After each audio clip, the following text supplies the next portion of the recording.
gabay sa pagbabalik eskwela ng mga mag-aaral at guro.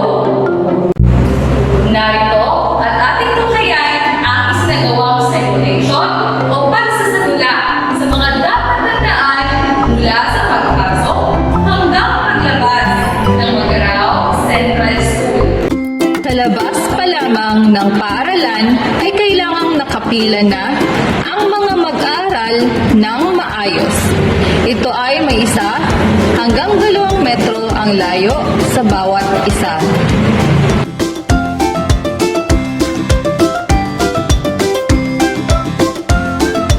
Sa pagpasok naman ng paaralan, ang mga mag-aaral ay kailangang mag-sanitize ng kanilang mga kamay at kuhanan ng body temperature.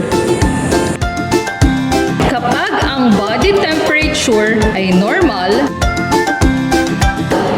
sila ay agad na dediretso sa designating hand washing area upang maghugas ng mga kamay.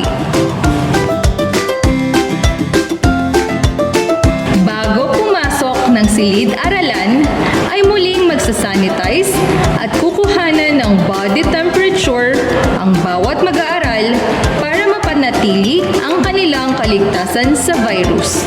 Pagkatapos ng panimulang preliminasyon, ay formal nang uumpisahan ang talakayan sa klase.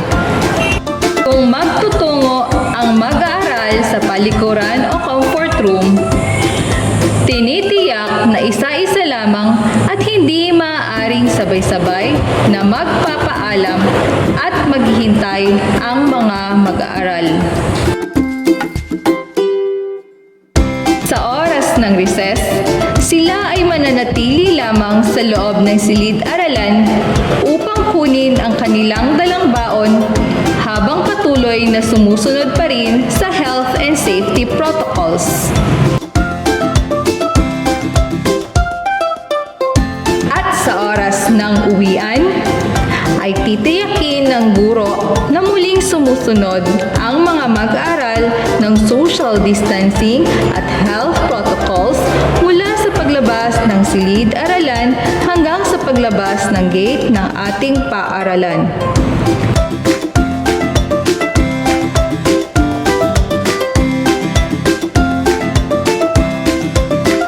Kapag nakauwi na ang mga mag-aaral, ay kailangang i-disinfect ang lahat ng sulok ng silid-aralan at paaralan para sa kaligtasan ng mga bata at mga guro.